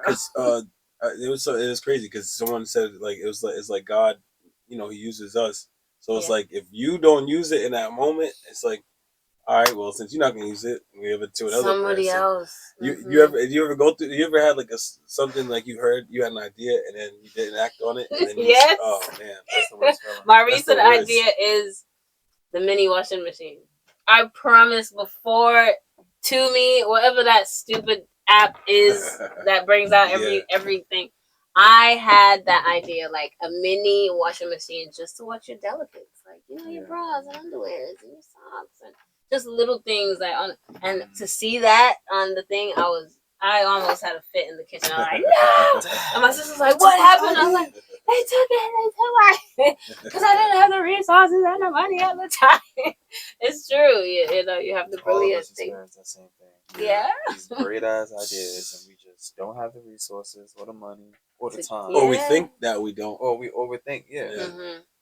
Or we think that we don't. But some people, they really start from mud. They start from nothing. So you said earlier your schedule, as far as, do you think now you're able to put your creativity on the forefront and your schedule on the back end of things? Or make it work together? Or yeah, are you Yeah. where are you at with that right now? I feel like in order to put the music to the front of everything, it has to be some like a good source of income in a sense. Because personal life, you have to maintain, you have to take care of yourself, you have to take care of your family and things like that. So if when the music does become that, it won't feel so much like a struggle between my personal life and the music life, because that will be my life. It will just be like, okay, now I can just do what I'm created to do, and it's still gonna be feeding the group. But balancing, my personal life and stuff away from my music is it's not something I love to do all the time, because I like to include music in mostly everything I do. But then when I'm feeling down and sad, sometimes I go through phases where I just don't even want to sing. I'm just like, I don't want to hear a tone. I don't want to be around it. Yeah, it's like that. And I don't utter a word. And then there's some times where you just have me worshiping in song. I'll worship with just words or just tone, because that's a relief. Soul, the mind, you're able to I'm able to use the gift that God gave me and back to Him. It's the best feeling ever. It's kind of like when the adrenaline or the feeling or the comfort people get from singing in the shower. Yeah. They just the voices are echoing. You think you're in this. Yeah, because I sound like when I'm in the shower, I sound like you. So yeah, I can sing. I can sing. I can sing. You know what I'm saying? The reverb, my neighbors will tell you. Yeah, my neighbors will tell you. They can hear too. That's how loud you get. That's crazy. That's hilarious. So all right. So now, right? So now, well, not now, but a little bit before. Yeah. You have this you sing in this incredible song called "Suffering," where you speak about just, oh man, like the word, just the lyrics, like the lyrics, and then plus the tone on top of it, like it's just like it's perfect. So in that song, you speak about, like, I guess you could, how you just explain, like, God, man, you know what I'm saying, trying to take over what God created. Yeah. It's in Suffering, that song. It came about because I was very adamant about telling people I'm not making any secular music. This was when I really got right back into my walk and stuff with God, and just getting myself together, my mind together, my spirit together. And so I just didn't want any like crazy songs. So when that beat came on, and Mr. Easy told me, hey, I have a new beat that we could work on, and I want to make a song with you. And I'm like, yeah, cool, we can. That would be cool. And I explained to him, like I did everybody, I don't want to make no crazy song, no crazy booga booga music. And he was like, no. So as it came on, I just felt like, for me, when you hear a tone, it's just like a feeling and a vibe. It was just the atmosphere at that time with all the war and stuff that was going on. We've heard about it, World War I, World War II, but to see the things that I saw with my eyes on social media, because this is where we see these things firsthand, it was frightening. Like, it was worse than a horror movie to me. It was worse than a horror movie to see, like, children and people losing their lives by the second, just ruthlessly. And so that was the mood. Like I said, music is a mood for me. So that was the mood and the mindset I was in when I came, when those words, too much war. It was just like, too much war is going on right now in nations, in the nations everywhere. And Jamaica too, our little island. The first line you said in the jungle. Yeah. And then the second one is the nation. So I like that. Yes. I like how you made it personal, and then it was like worldwide. Worldwide, yeah. I think Mr. Easy kind of contributed to helping with the expansion of it too. Like, oh yeah, all over the place. But yeah, it was one of those moments where we just felt like we needed to talk about that, and it was impactful. It was a big topic, and so I was honored to be a part of that project. It was, and I also told Easy like you need to make some, more uplifting tunes and not just about guns and this Nah, that because that's what a lot. he has some. Yeah. He has a lot. He has a lot. He does Yeah, have a lot. He so has a lot. that's what I tell a lot of artists. I've told Rhino. No, I meant like he has like a lot of uplifting Yeah, songs. he does. He has a lot. He has a lot of them. Strangest Things. I'm always thinking about the Murderer. Yeah. Always thinking about that. But me and him spoke about that because Yeah. those songs though, the way he expresses his songs though, like the Gunman songs, Yeah. is more like a defense though. He never really comes off as like I got a gun and stuff like that. He more comes like you come after me. This is what it is. Yeah. And so how was that working with a legend? Like we how was that? How was that experience? It was cool. It was awesome. I'm a humble soul, so I'm not really like. Because I grew up listening to Mr. Easy, of course. His songs played around the house, at parties, down the block, everywhere you're hearing. It's international, and so there was the first time I met Mr. Easy, I was sleeping in the studio. I was knocked out. Sometimes they be having me there till like 5 in the morning. It can go, and if I'm not like I'm going home, excuse, get out of my way, leave me alone, I'm going home. I will never leave. So I think I woke up to him singing. I was like, what? Huh? Because remember I told you vocals move me. Yeah. So this is what I was told too, because I was out of it halfway. But Voice Stream, he's the guy that we was at his studio. He's another artist. He's on the Afrobeat as well. But he told me that I woke up abruptly, like, what is going on? Like I was out of it, and Mr. Easy was working on another one of his tracks. So that's the day that we met, and he heard my songs in the studio. He was blown away. He loved it, loved my vocals. And yeah, he speaks highly of you. Yeah, we had a lot of reasonings, and there was some, little things like we just contribute to one another in certain ways. Like when we were creating Suffering and stuff, there would be times where if he wasn't sure about a melody or something, I'd be like, oh, this do it in that tone and put it there, and he made me feel comfortable and like giving him direction in a sense. He didn't act like, oh, I'm on top of the universe. Yeah, exactly. And you can't. So I love that part of him where we worked together in that way, and he kind of trusted me for some guidance. Yeah, I appreciated that. It was an honor to work with Mr. Easy, and we did a performance too. There was a show. I missed it in Queens outside. Yeah, I wanted to bring my fly. I told you I was late this morning. Oh my gosh, I know. Yes. We did that show. That was amazing that he bought me. He invited me to that show as well. I enjoyed it. I was a little late, but I showed up. I showed up. Hey, we're humans, we can't just. So I was telling you earlier. Everything is gonna go. That's what I was telling you earlier. Yeah. Don't feel bad. It's okay. Not everything's gonna go how it's according to plan or whatever. But I still showed. It was great. I got a really good feedback from the audience when I went there, and it was good. That was the last time I performed with music. Yeah. If any future things come up for us, God ordained, then I'll be glad to be a part of it. I like to hear that, and I have to catch it anytime you perform. You have to let me know. Oh my gosh! Yes. Nah, I'll be there now. I'm gonna be letting you know now for sure. Yeah, let me know. You're such a great supporter. Let me know. Do you have any upcoming shows coming up? Not right now. I've got another interview coming up in about 2 weeks, but we're lining things up like as far as getting this project promoted on scales that they're promoting it on. But there should be. Yeah, I think they're gonna want to do a video, of course, too. The song that we did for the project and so forth. So yeah. Are we still talking about the Suffering song, or and just in general? For just the in Suffering general. song, no. You mean for Give Me Your All. I Need Your All. Yeah. You said project. That's the project. The I Need Your All project, because there's like a few artists on it, and it's a juggling rhythm.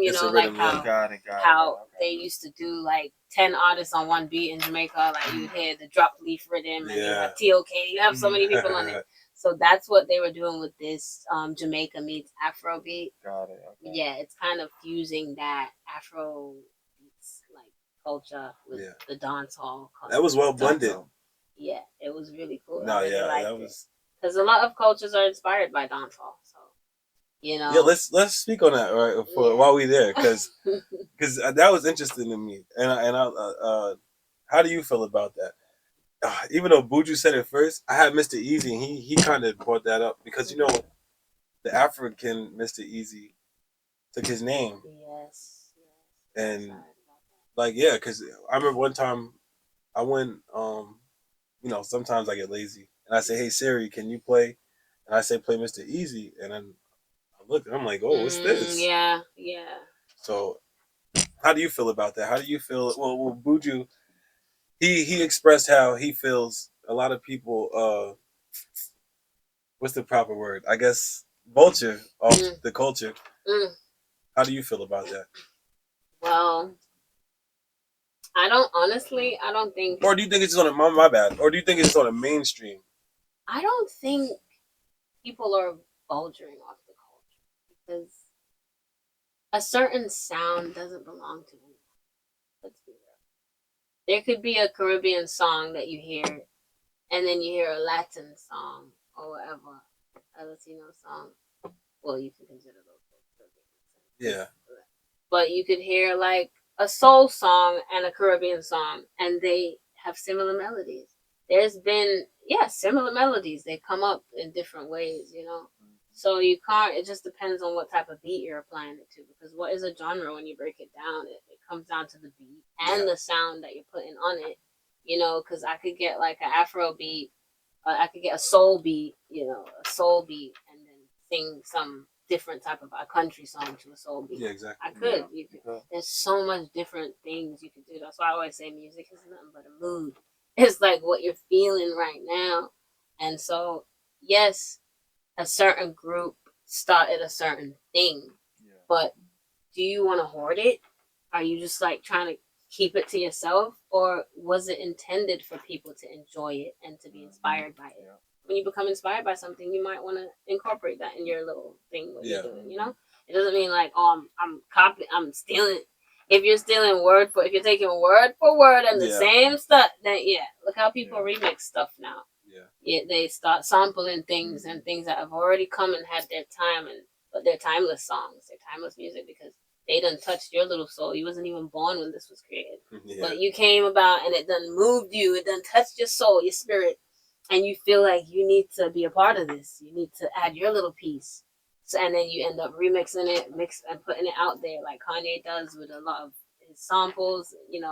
Even Shaka Khan, she was saying she was so mad when Kanye put her voice in that high pitched tone, through the wire. But it still sounds so soulful though. I love Kanye's version. With the drums behind you it. guys, but remember, it was her original for song. I love both versions. Yeah, she probably sat down, cried, writing this, and went through so She was not feeling it. exactly when Kanye came in there, but he heard a beauty in it. It touched his soul, and he wanted to put the culture. The cult. You see that? So we can't really say, oh yeah, Kanye, who's a rapper, he's coming and taking Shaka Khan, who she paved her way and she's got this beautiful. No, it's beautiful. It's art, and so we must learn to like share with one another and to like help one another. That's why it's not bad that we're doing this dance hall meets Afro. We're welcoming it because Africans, they love Jamaicans. Yeah. They do. They really respect and love the Jamaican culture, and Jamaicans, they love them some Africans. Yeah. Like that's the motherland. Like every Rasta, they love Jamaica. They love Africa. That's their motherland. That's where they want to go. They wouldn't mind just packing up and just migrating there right now if they had the chance. And so we just need to learn how to embrace and not like point fingers. And I think we're used to it. I feel like it died down because like it would be like Bob Marley and Bob Marley and Stevie Wonder would work together. Yes. It was just like that. Harry Belafonte was like all over. Exactly. He connected people too. Mm-hmm. So I don't know. I feel like it's like this huge disconnection now with everyone. Like you're this, I'm that. It's like Buja, you can work with these people. They will love you. They'll honor you. Remember, But I do understand him on that part. Yeah. There's some things I do understand. I feel like if you're going to take something and use it that doesn't originate from your Oh, culture. good word. See, very well Yeah, spoken. if it doesn't originate from your culture, then you should pay homage to where you got it from. Exactly. Just once you do that, like, hey, by the way, this inspired me, then it just makes things a little less tense. And, there's not so much egos being bruised and hurt. Cause I feel the same way. There's been times where I've helped people, and nobody's giving me and then they take what you did and make it look like they did it because they brought it to a whole new crowd that don't know you. So it's like you don't even exist, and they're the thing. They're this thing when it's like, well, that's me. That hurts because it's like I don't know who else to be. I can only be myself. But if I'm taken, like who else am I gonna? So it's like it's only one me. So you're gonna have to either be exposed. You're gonna have to go back to figuring out your journey because you can't just come and steal my identity and who I am. That's when you refrain from people and you don't tell it all. You kind of just hold off and do your thing in secret and let it just shine brightly in public. Because when you do things in secret, when you pray in secret and do stuff in secret to God, He rewards you openly. That's what I've learned about that. If you're gonna take something from someone, pay them the homage, give them their recognition, and thank them. That's it. Thank them. That's it. Tell the story. Thank them. Tell somebody about them. That's why I love when they remember before when social media was just up and rising and people used to get really offended when others weren't reposting them or like, give me a shout out. People used to start paying for shout outs and it would be a thing like selling drugs or something on the black market.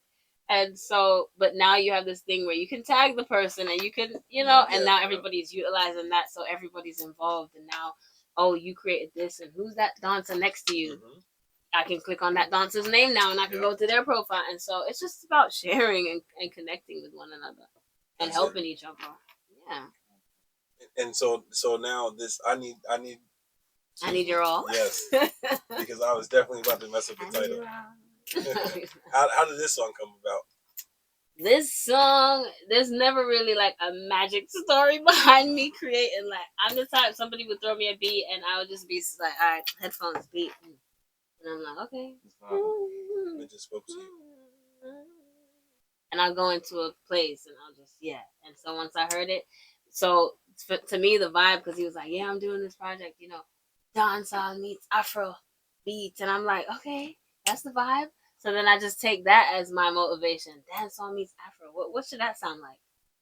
So I added my little dancehall Jamaican and I still kind of, and it's on an Afro beat, of course, and I still kind of try to add in little words that will sound a little African-y, but it's really Jamaican. It's like the pronunciation I messed around with a little bit in that song.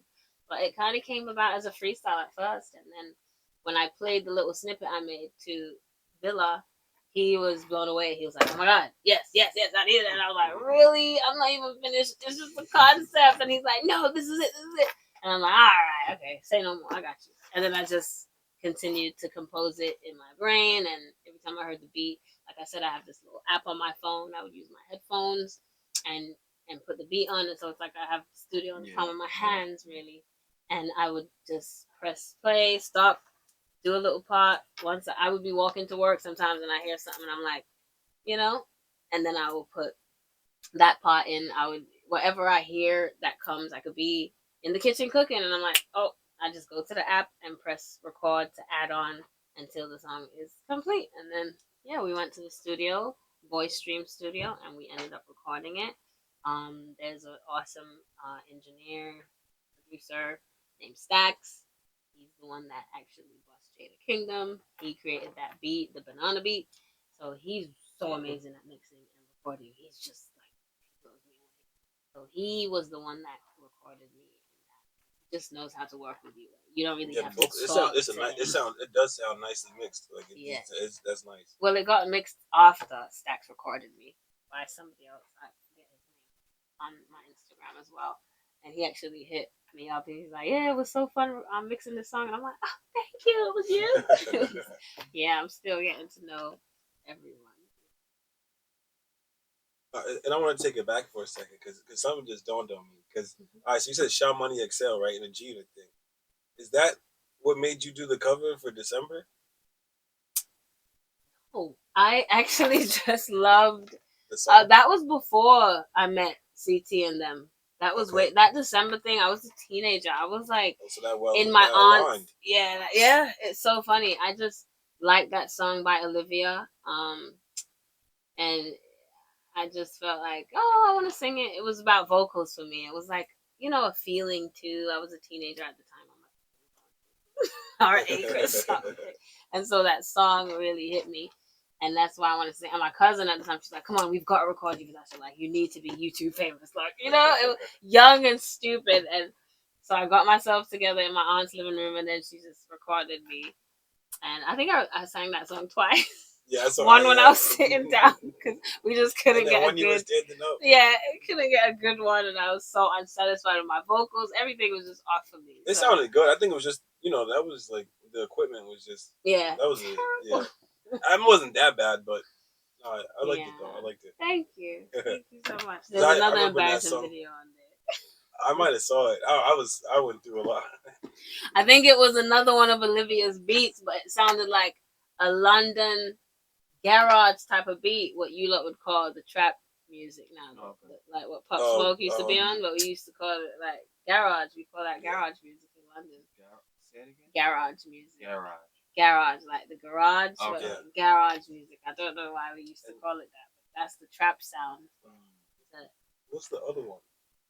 The other name for it? There was another name. There's another style.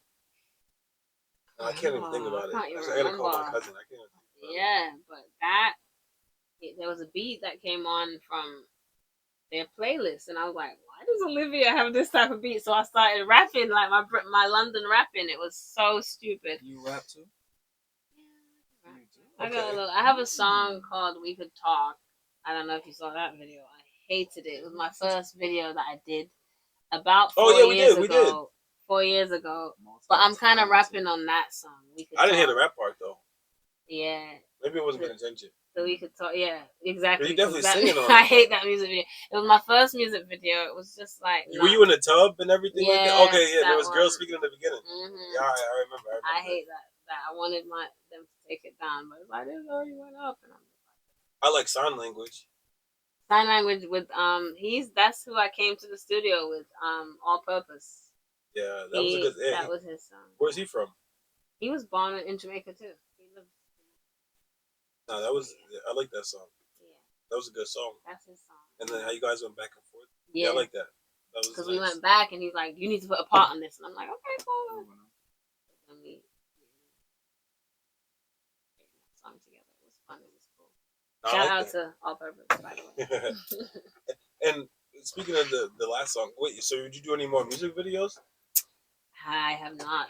My last music video I did, it was my first and last, because after I did that, honestly, I lost one of my very close family members.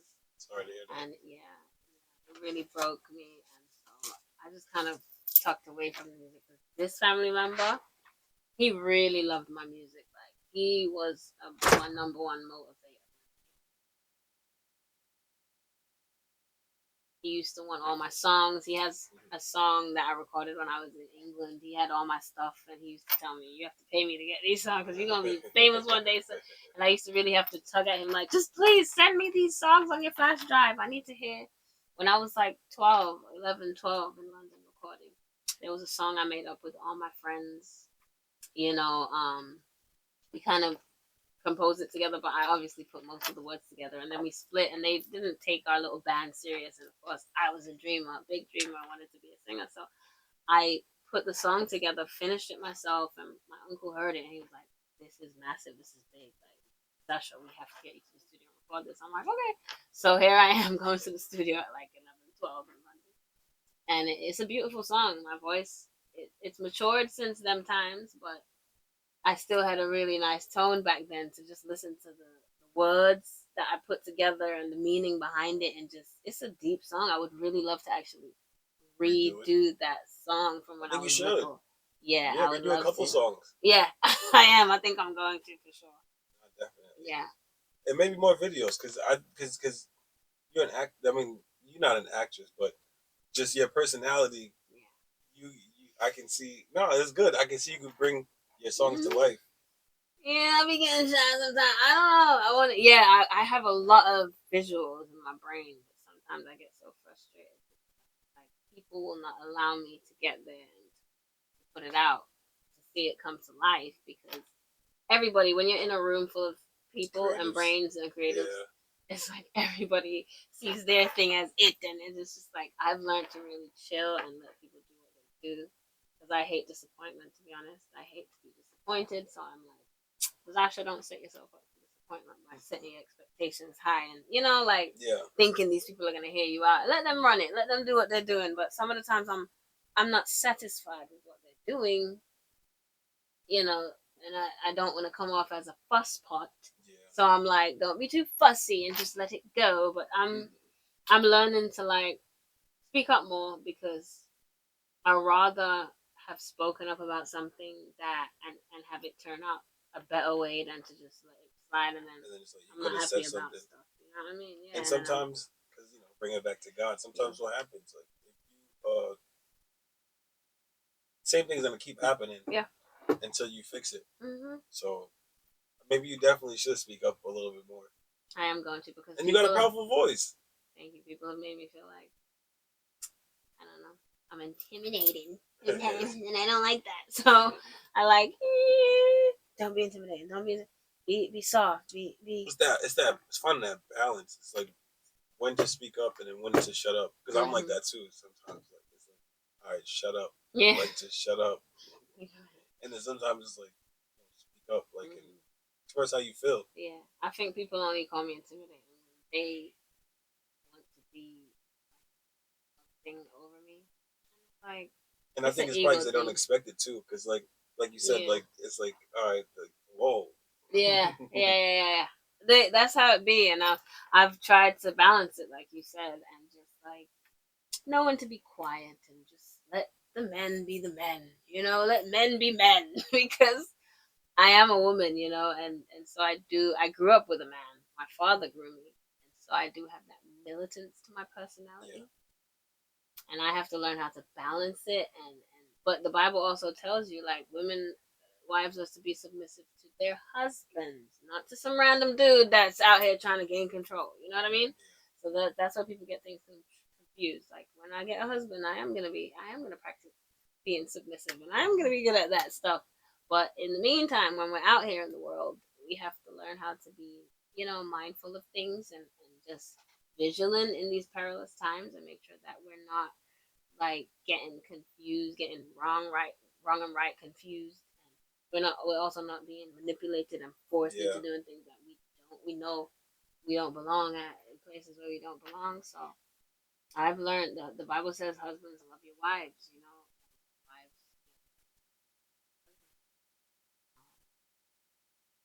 A husband loves his wife. A wife is wired to love. Like once you receive that good, you're gonna get. That's the men's challenge. Is like really learning to love their wives on the level that how God loves his church. That's how you're supposed to love your wife. How God loves his church. He wouldn't do nothing bad to his church. He wouldn't cheat on his church. He wouldn't want anything else but the church. Like that's what he just wouldn't treat it as a second or less. And so when we learn how to play our roles, things work better. So I'm learning to grow in my role and to play my position, but to also not be trampled on and to be taken advantage of because people try to do that too. If you when they say, "Oh, closed mouths don't get fed," yeah, if you're too quiet, you're bound to be a doormat. People are gonna walk over you and treat you however. Sure. Yeah, and if you're especially in this industry too. Yeah, if you're too defensive, then they say, "Oh, you're hard to work with, and you're this and that." But you know what? I'd rather be too defensive than to be a doormat. I'd rather be too defensive. That's right. One thing you can't steal is the gift that God gave to me, and so you can pack up your stuff and exit the building, and there's gonna be more people that might want to come in and take your place, and it might be a group of fruitful people, people that are better, people that are, because God He will allow people to walk away, so that and make way and room for the blessings that He already had in store for you. You already, of your own free will, had made these people come enter up into your circle. Now I'm gonna help you to when they exit and they gone to your blessings, your new season, embrace it. So that's what I've been trying to learn and do. and not let mankind kind of put that in my head. Because if we're living to the world standards, we're not even supposed to be lovers of this world. So the minute I find myself like caring too much about my likes and who's watching my stuff, and it's like, oh no, I gotta lock off and go read my Bible. I gotta go to zone off and remind myself like what is really important. Likes and views from the world is not what life is about. And I tell my child that all the time. That is not what life is. These things will pass away. They will be gone one day. Life is like a paper.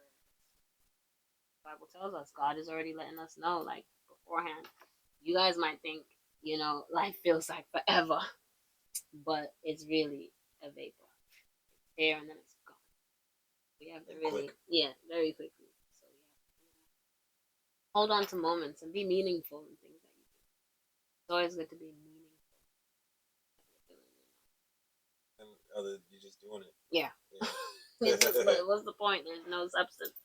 No substance there. I like things of substance, something I can gain something from. Joy, knowledge, anything that you can reflect that. Definitely reflect that. Yes. I appreciate you. That. Because it's real. And I see like the way you talk about your daughter, the way you talk about your dad, like all these things, even with death, like, cause you hearing this, like you experience a lot of death, and especially like close deaths, not even just like a lot of close deaths and people who believed in you. So, I mean, luckily you don't look what you went through. You know what I mean? Amen. Yeah. So glory be to God for that one. Yes. So that's good though. And you like reading, or is it only the Bible? I do love to read. I love to read. The enemy tries to like snatch all the good things that you're supposed to be doing away. Like reading is I love to read.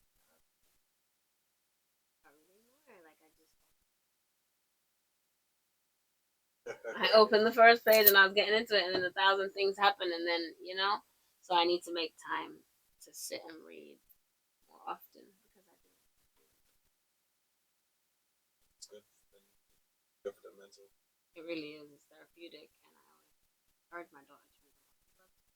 The other day, she was on the bus, and and I was on the bus with her going to school. I think it was the first day back, and there was two. Yes, started back. There was two elderly ladies sitting there, and I was lecturing my daughter about not being on her phone and being vigilant when she's on the bus and just making sure she looks around and she's paying attention. And I'd rather you read your book than to be on your phone on the bus and so forth. Even when you are reading your book, you still need to put your head up time to see where you are, don't miss your stop and so forth. And she's like, yes, mommy, I'm finished up on her phone real quick, and she pulled out her book and she starts to read. A few minutes in, the two elderly ladies on the bus, they were like, goodness. They were just so shocked.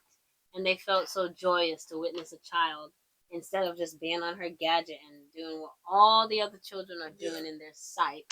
Instead, they see her pulling out a book, a novel, to read. And they were blown away. The one of them took it from her. Can I see that? And she looked at her book, and I was like, what's going on? I didn't even notice what was going on. I'm like, what's going on with you? She's like, wow, so you're reading this? And they conversed with my daughter, and it was right after I lectured her about these things. So God just showed her right away what I'm talking about. And I'm like, look at that. You moved two souls just by doing that and setting yourself apart and not trying to be like everybody else and actually being productive with your time, No, exactly. Yeah. So, remember I told you that we wanted to celebrate you, right? Yes. Happy almost birthday. Oh, what? Happy birthday! Stop. I feel so special. Stop, because I'm always the one celebrating other people's birthdays. Thank you so much. Happy early birthday. Yeah, happy early birthday. And we thank you, because I told you our first female, and you took the time and you came. So happy birthday. Special. Whoop, whoop, whoop, whoop. Birthday to me. Yes. Amen. Happy early birthday. Thank you guys. Thank you, Jesus. I'm going to put right here. Yeah, you might have tied those. We almost lost. We almost lost one. What? You almost lost my birthday balloon. I almost lost one. Let me put it right over here. Oh my gosh, this is so special. Thank you guys. Yeah, we didn't have time to. Yeah. Yeah, amen. It is. Yeah, you kind of got here even because that's took us a while too. Because first this morning, like one spot didn't have any helium, and then we were late to our class. Oh my so gosh. Yeah, so we stopped. I want to put it here so it could be in the camera a little bit. Is it kind of, sort of? I mean, it's alright if it's not. It's fine. Yeah. It's okay. You still so got a little. Feel going into this new age? This new age. I'm excited. I'm excited and I'm nervous because I want to make sure that I maintain a balance with my walk with God and not get caught up into the pulls and the strains and the dark side of the industry and so forth. A lot of changes. I don't want there to be a major shift where I'm put in a place, where I feel out of bounds with God. I don't want to be there. I want to remember God in everything I do, coming from, and I also want to be the light in dark places, dark crevices, boldness from God in order to do that. It's gonna be like, if they call me difficult, if the whole world turns their back, I'm like, fine, that's fine. I still have my God. I still have my Abba. I still have where He wants me. He's gonna pull me through. He's gonna get me right. I will learn to be content in what God has me. Sometimes you're gonna lose things. You're gonna lose things that hurt the flesh, but it's good for the spirit. I think you'll be good. In Jesus' name, it shall be. Because the enemy be out here just plotting his next, scheme and plans. But you can't worry about it for real. You have to just trust God in the journey. And that's exactly what I'm doing. Just knowing that, that's what I'm saying. Just knowing that, I think you already know what's to come. You already been through what you've been through. And look where you are now. Yeah. And every time you said something, you notice each time it gets better. Like when you come back, and you can't leave it alone. Yeah. It always comes back and comes back even greater. You got a daughter. Yes.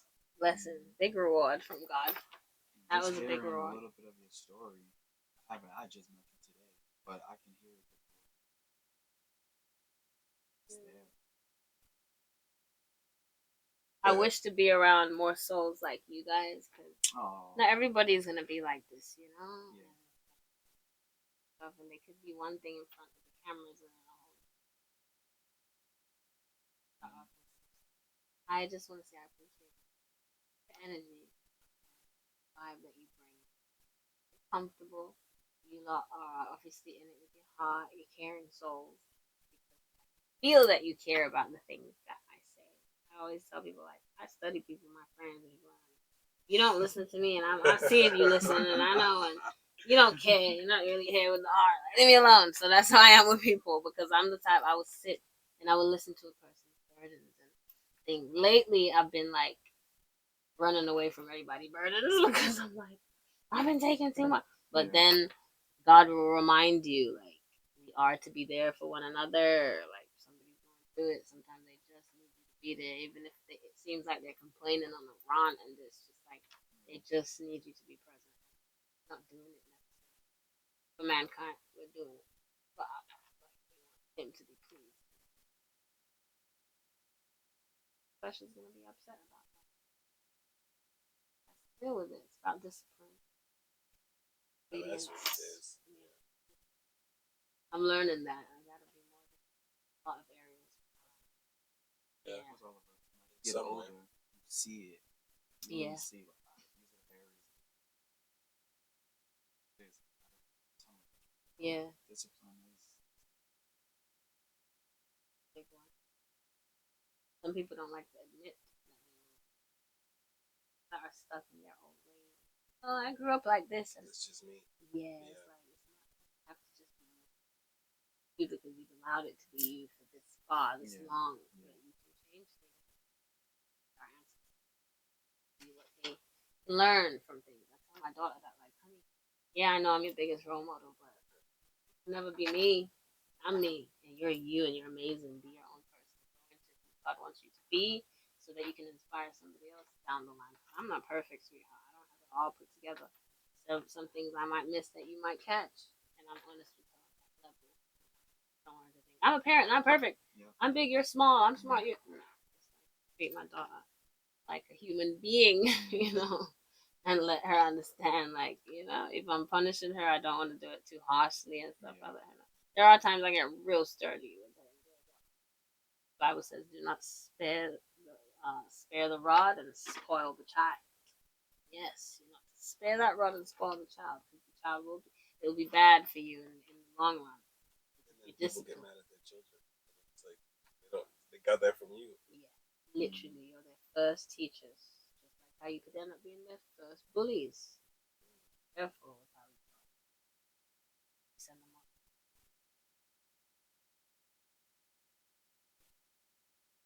Yeah, that's the word for the day, growth. Some people stop their growth. They're so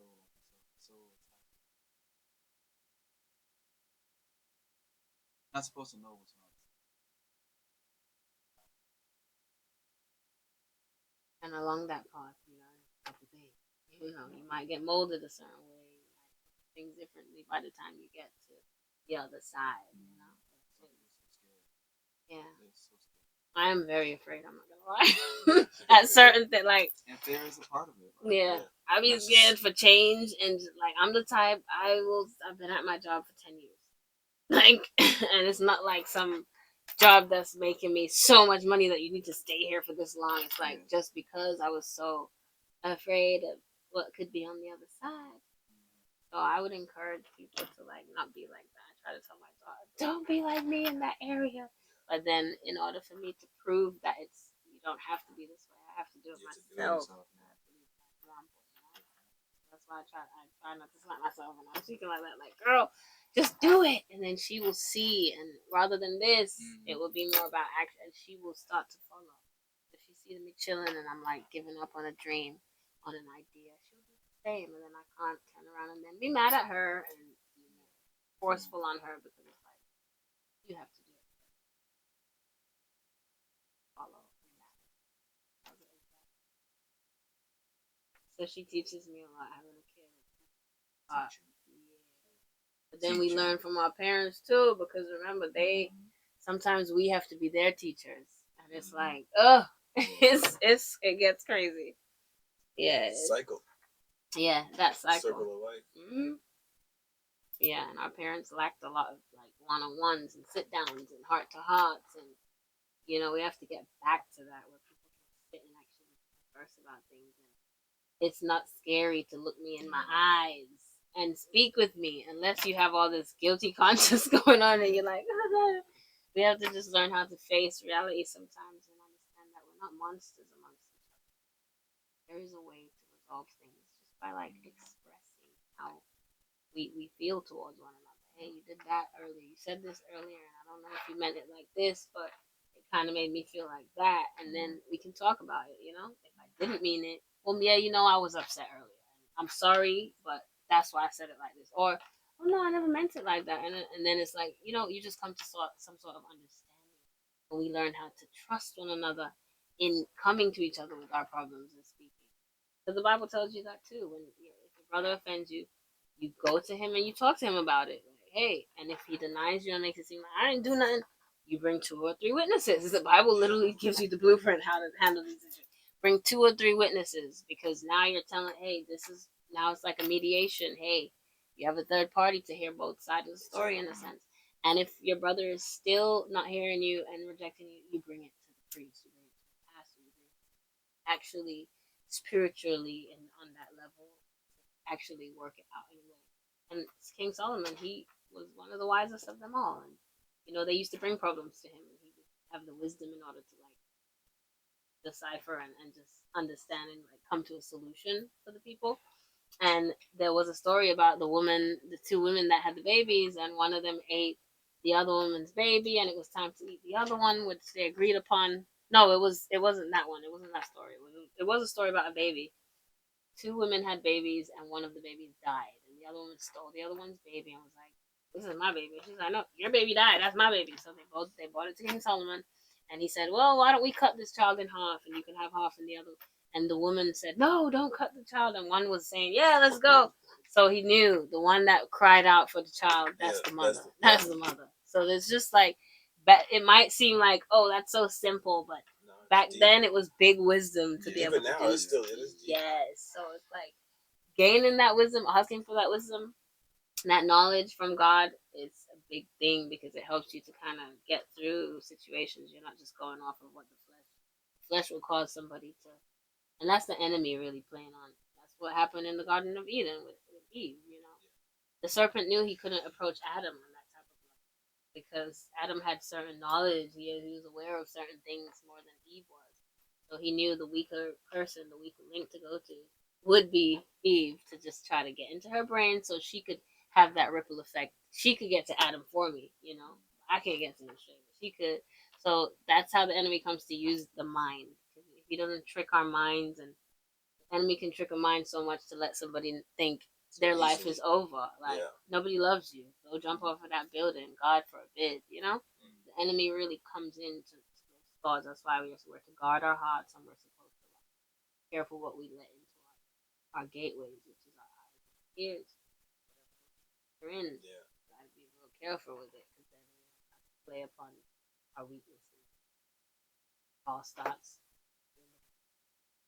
That's why God says you must love Him with all your heart, all your mind, and all your soul. He doesn't just want all your heart. It comes with the mind. You know, you can love somebody and say, "Oh, I love you," but then be thinking cruel and evil things about that person. That's not love. You know, that's not that you might still love them, but the enemy's playing up in your head to the point where you could love them but still harm them. You could say hateful things. You could try to kill them. You know, a thought. You know, a bad thought could cause a kid to go shoot up a school. Just a bad, convincing thought. That's what the enemy comes with. Bad, convincing thoughts. And we cannot stop bad, convincing thoughts. Holy Spirit. Vanquish those desires to act upon them. Mind is the thing it races. That's why God created us so amazingly. We're not able to read each other's minds. Think about it. Imagine we were to be able to read each other's. There's a reason why He excluded certain things in creating us. Like, yes, you guys all have free will. If you want to pick up this thing right now, you can. You don't have to ask my permission to do it. You don't have to, like, imagine we all, I said this to my siblings because my brain goes into 1,000 different places. I'm like, imagine we all had to, like, write up a transcript before we even say things to each other. Like, we really had to, like, go through what we're about to say and mean it and know it. And once you hit send, you can't say, oh, I take back this. No, you read it. You went through it. You knew what you were just about to say to me. Imagine we had to go through, but God, he'll be mad. They should probably make a show. Yeah. Hold on. It would be so hilarious. But then things would be more meaningful. People will have no choice but to, like, I'm so mad at, like, my mom's right now. Like, but by the time you almost done with the letters, I'm gonna have to read. Yes, by the time you're finished, you're gonna be like, well, maybe I'm not this mad, and this is gonna hurt, and I don't think. And imagine we had to really, but God gives us free will. That's why we have to really be careful with what we do and not get comfortable. You know what the enemy tries to have. We're not perfect, of course. But I'm learning. As long as His promise is there and it still stands, we have something. God is the promise. He's the end. He's the beginning. He's the end. He's the Alpha. He's the Omega. With Him, there is life. There's forever life, everlasting life. It never goes away. Enemy and the devil, that life is gonna be done. When you're cast and you're gone down there, it's over for you. There's no coming back from that. But with God, it's the everlasting life. Beautiful, and it's, Jesus walked the earth, so we know that He was here. Like, just like how we were born to hear about Abraham Lincoln and all these historical figures, Jesus Christ of Nazareth was an undeniable historical figure that was here, that walked this earth, that walked the grounds, that did all the things that was recorded. Nobody can deny it. Not one religion can deny that. So that's a big thing when you really look at it. No one can really deny Christ. Nobody. It can't be done. Muslims, you ask them, yes, we believe in Jesus. He's real. He is coming back for us all. But yet, the enemy comes into the mind. prophet. He wasn't the son of God. And he was, and so that's it's all about getting to know your creator, reading your word, tuning into the word of God. Do that, go into that secret place. Yeah. Very important place. Nobody can't steal that from you. You brought up the church. Have you ever worked with any other church artists or maybe choir? I haven't heard of that. I've gotten some. I actually have somebody that's written me on Facebook months ago, like, "Hey, are you interested in joining the gospel band, the group?" And I still haven't responded because I feel like if I leave my church to go join another gospel group and I haven't even joined my own choir, it's gonna be bad. It's gonna be bad. So I would rather build up that that that like the time and just making the time to go to choir practice. I need to just make time to go there with my sisters. They're so amazing. Their voices are so cool. They're very motivating and inspiring when I see them. Every Sunday they just show up, and I know they're humans like me. They go through it throughout the week, and they might not feel like being there today, and they might just, but they're there, and so I'm like, who am I? Like, sometimes that's a release. Like yeah, that's true too. I'm like, who am I to just be on the bleachers? See, something keep telling you that. Yeah, so. My church brothers and sisters, they're calling me. When are we gonna hear you on the choir? We need your voice. We need you. And I do need to, because if I can make time to be here at an interview, I can make time to go and sing for an hour or two right around the corner from my house to do choir practice. It's about like putting my own selfish desires to the side and saying, "Guess what? Dude, that's my passion, my biggest." I can see it down your path.